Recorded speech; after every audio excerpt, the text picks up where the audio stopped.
Ok, stop. Avant de commencer, fermez les yeux. C'est bon, vous avez les yeux fermés? Ok. Imaginez que vous êtes un coureur de marathon et que votre but est de faire la meilleure performance de votre vie. Comment sera ce marathon? Quel va être le temps? La météo? Est-ce qu'il y aura du monde? Allez-vous courir avec des gens? Est-ce que ce sera sur un terrain plat, en pente? Est-ce que ce sera sur la route, sur de la terre? Essayez de réfléchir à tout. Ok, maintenant rouvrez les yeux. L'histoire dont on va parler aujourd'hui est à l'exact opposé de ce que vous pouvez imaginer pour un marathon. Voici, dans le pire marathon de l'histoire, le marathon des Jeux Olympiques de Saint-Louis en 1904.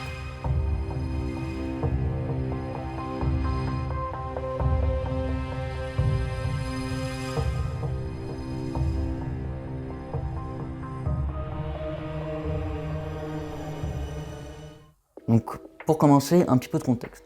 J'ai déjà fait une vidéo sur les Jeux Olympiques de Saint-Louis, qui est très vieille. Si vous voulez écouter ma voix quand j'avais pas encore muet, vous pouvez y aller. Mais pour comprendre, ces Jeux Olympiques sont passés comme ceux de Paris en 1900. C'est-à-dire que c'était des Jeux Olympiques qui n'étaient pas vraiment dans le but de faire une célébration de la fête, mais plus une célébration du pays, vu que ça s'est passé pendant une exposition universelle. Et le but était vraiment pas de mettre le sport au centre de quelque chose, mais d'apporter le sport pour quelque chose, donc pour l'exposition universelle. Et du coup, on a eu des Jeux Olympiques qui se sont durés sur 6 mois, avec extrêmement peu d'athlètes d'autres pays, vu qu'à l'époque, un trajet pour l'Amérique, ça coûtait extrêmement cher. Presque tous les athlètes étaient des Américains ou des Canadiens, il y avait quelques Mexicains et très peu d'Européens. Par exemple, il n'y avait qu'un seul Français et au total dans les Européens, il y en avait genre une vingtaine, sur plus de 600 athlètes, c'est très peu. Et enfin, ces Jeux Olympiques en fait étaient vraiment dans un objectif d'expérience par rapport à ce qu'on croyait du sport à l'époque, c'est-à-dire un sport qui était pas forcément très bon pour la santé et qui était bon uniquement pour les soldats. Donc déjà, avant de commencer la vidéo, il faut savoir que tout ce que je vais dire dans cette vidéo n'est pas forcément sûr à 100%. Étant donné que les Jeux Olympiques sont passés pendant une exposition universelle qui a duré 6 mois, beaucoup d'informations se sont perdues. Les officiers à l'époque n'étaient pas très regardants sur qui était qui, quel était leur âge, leur pays et toutes les autres informations. Et enfin, c'est un véritable casse-tête pour les historiens encore actuellement pour savoir quel sport peut vraiment être considéré comme un sport pendant ces Jeux Olympiques. Donc d'abord, on va commencer avec un petit contexte de la course. Cette course s'est déroulée par une chaleur de 32 degrés, avec un taux d'humidité de 90%, ce qui est énorme.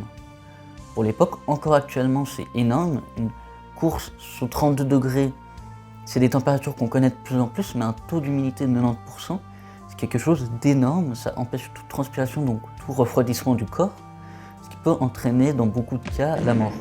Donc c'est vraiment un scénario catastrophe pour faire une course. Donc cela est clairement pas vendeur pour faire une course, et les athlètes l'ont très bien compris. Il n'y a que 32 athlètes qui ont commencé la course, qui est le plus faible total pour un marathon dans l'histoire. Et d'ailleurs, la plupart des concurrents de ce marathon ne sont pas des coureurs de marathon, mais plutôt des coureurs de 10 000 mètres. Ce qui fait qu'ils sont, pour beaucoup, pas du tout préparés.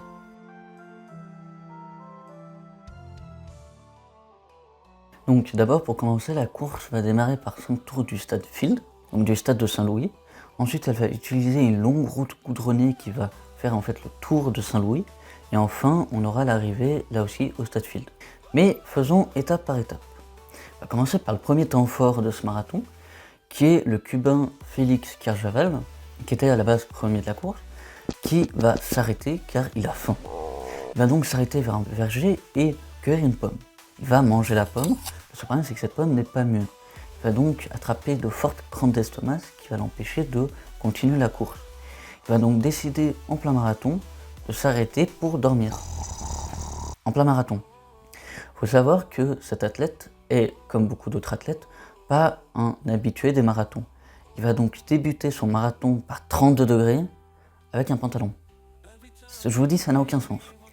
Ensuite, on a le Californien Félix Kerjavel, qui était initialement en tête, qui va s'effondrer sur la route car il crache du sang. En fait, durant toute la course, vu que c'était sur une route non goudronnée, au moindre passage de voiture ou de personnes, ça faisait soulever des nuages de poussière. Et du coup, les athlètes respiraient et avalaient ces poussières. William Gerser a donc trop avalé de poussière, ce qui va lui donner une hémorragie interne et va donc presque le tuer. il serait très sûrement mort s'il n'avait pas reçu de traitement. Ensuite, on a le Sud-Africain Len Toyane qui va courir, faire une très bonne place, mais au bout d'un moment, il va se faire poursuivre pendant plus d'1 kilomètre par une meute de chiens enragés.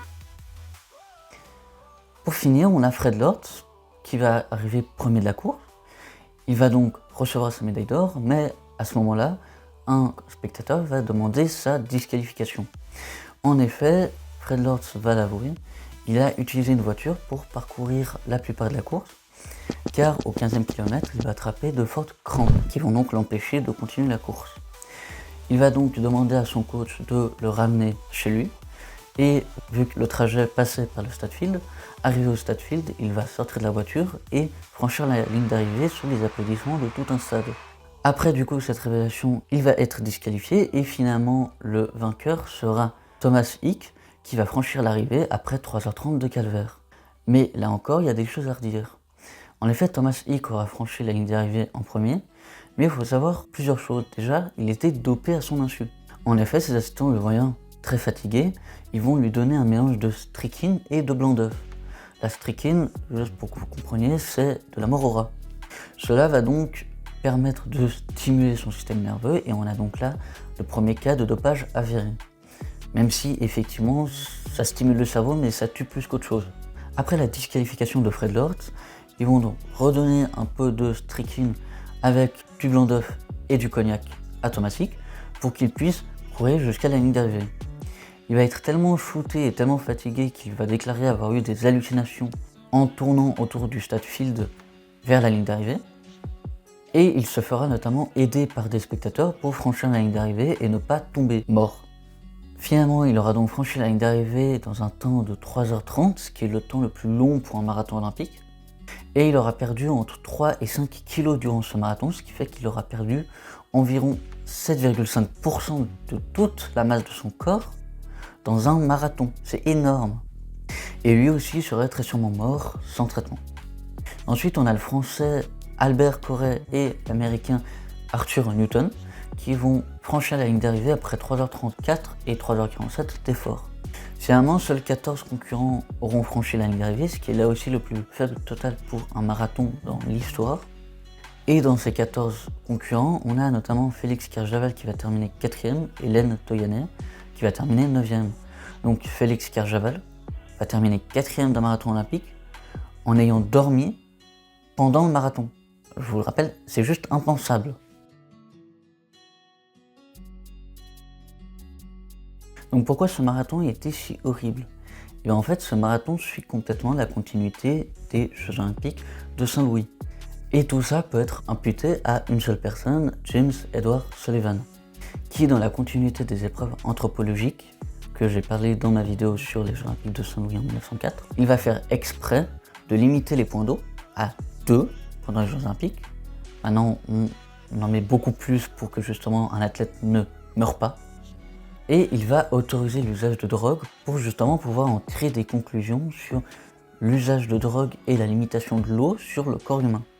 Selon les officiers de course et lui-même, ces deux choses, donc la déshydratation et l'utilisation de drogue, vont permettre aux humains de pousser leurs limites au maximum.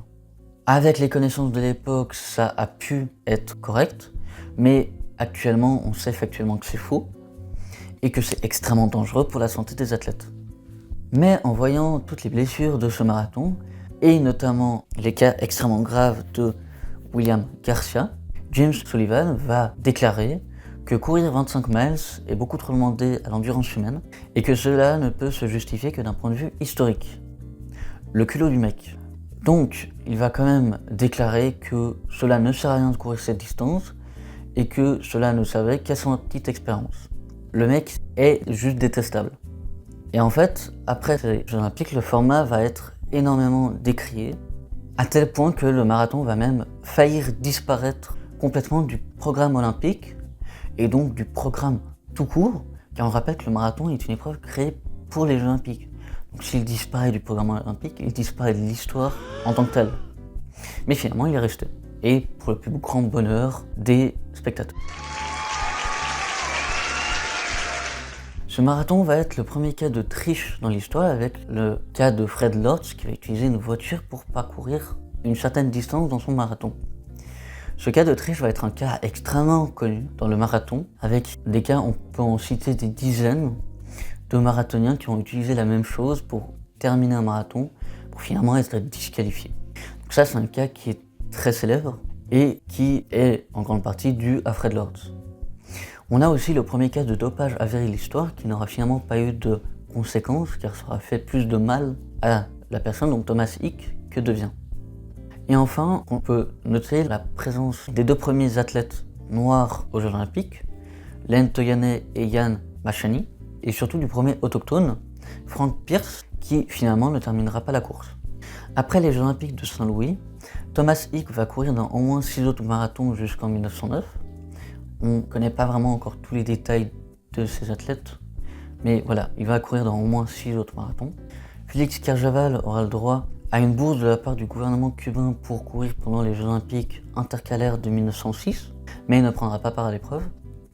L'histoire des deux athlètes noirs, donc Len Toyane et Jan Machani, va inspirer divers auteurs, mais leur véritable destin est encore actuellement méconnu. Et enfin, la médaille d'argent d'Albert Corret va avoir un véritable feuilleton qui va parcourir l'histoire des Jeux Olympiques jusqu'au livre de l'historien Clément Gentil en 2021. Albert Corret, 1878-1926, la France aux Jeux Olympiques de 1904, qui va finalement obliger le CIO à restituer cette médaille à la France. En fait, pour comprendre, c'est que Albert Corret est citoyen français à cette époque, mais il habite aux États-Unis depuis 1 an. Et à l'époque, pour avoir le passeport américain, il fallait être aux États-Unis pendant au moins 5 ans. Donc officiellement, il était français. Et pour les officiers, il était aussi français. Par exemple, il a pris part à une autre épreuve par équipe, où cette équipe va donc être déclarée comme mixte, car il était avec des Américains, et vu que officiellement il n'est pas américain, mais français, l'équipe va donc être déclarée mixte. Mais dû à un mélange de pinceaux monumental des officiers, car encore une fois c'est très compliqué de savoir quelle épreuve est vraiment olympique et quel athlète a participé à quelle épreuve, ils vont se tromper et ils vont décider que Albert Corret est américain pour le marathon. Et donc Clément Gentil va rétablir la vérité en faisant un énorme travail d'historien pour expliquer pourquoi est-ce que Albert Corret est français et pourquoi est-ce qu'il faut restituer cette médaille à la France. Et du coup, le CIO va remettre cette médaille à la France en 2022. Voilà, donc c'était la fin de la vidéo. Merci beaucoup de l'avoir regardé. N'hésitez pas donc à vous abonner, à mettre bien évidemment un like et à commenter aussi. Dites-moi toutes les remarques pour améliorer ce format.